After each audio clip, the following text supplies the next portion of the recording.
Welcome to this video produced for the European Public Health Week. My name is Gunter Maier and I am with the Austrian National Public Health Institute, and in this video I will talk about the Austrian data platform COVID-19. So, first things first. What is the data platform COVID-19 and what does it do? In very simplified terms, we provide access to routine data related to COVID-19 for scientific institutions and researchers.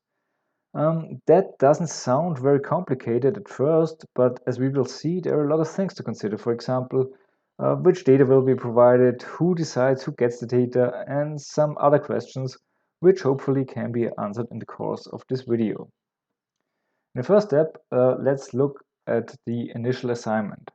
The Federal Ministry of Social Affairs, Health, Care and Consumer Protection commissioned us, the Austrian National Public Health Institute, to provide access to data from the Austrian epidemiological reporting system, to establish a data platform and a website in compliance with all data protection regulations, to set up a scientific advisory board, and to create a process for accreditation, including a corresponding online form.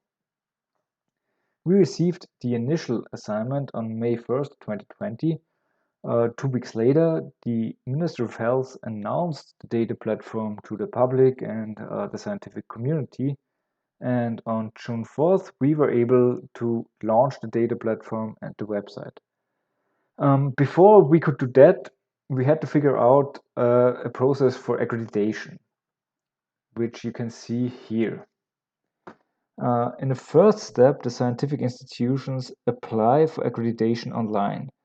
After checking the formal requirements, we forward the application to the Scientific Advisory Board, which then decides on the accreditation.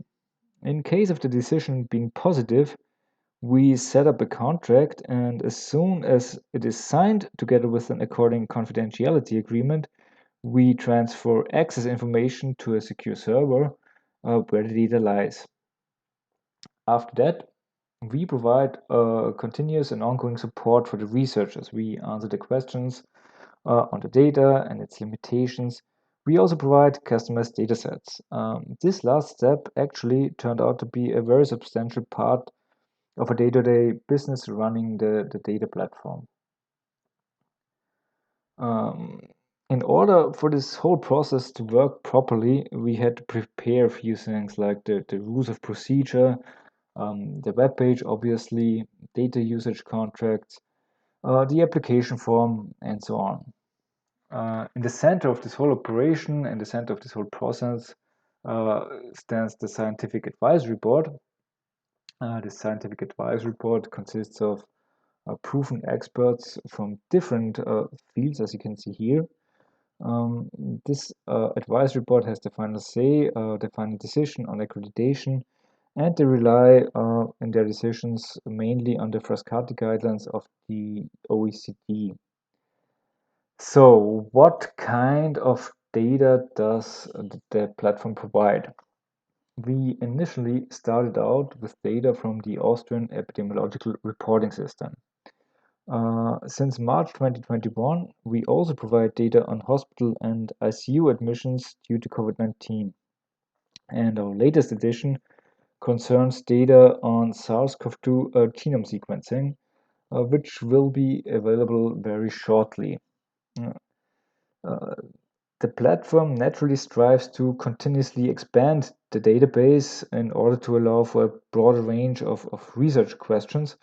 So we are currently trying to obtain data from the vaccination registry, data on medication and remedies, as well as data on socioeconomic status and industry information.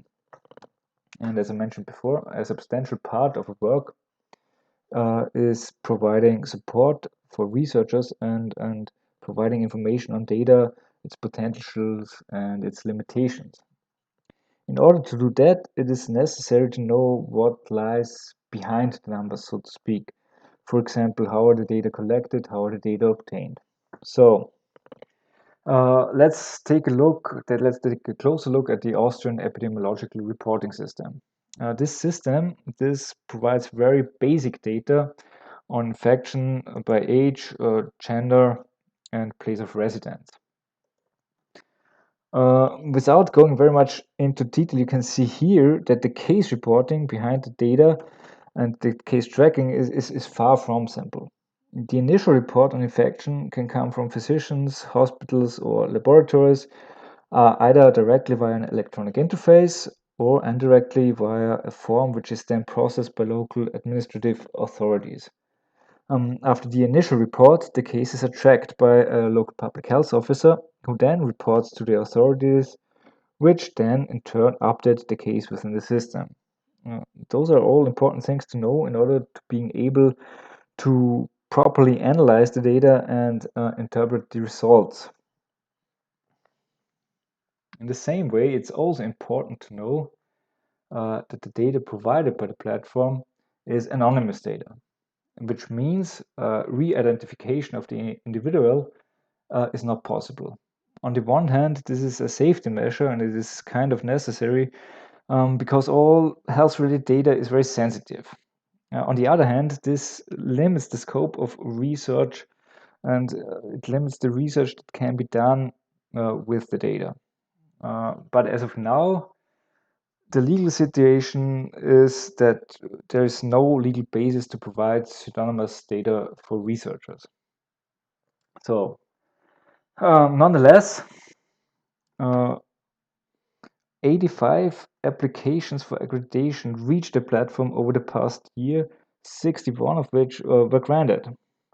As you can see here, almost every major national university as well as non-university affiliated research institution applied for accreditation with us, and even 9 international universities or research institutions applied.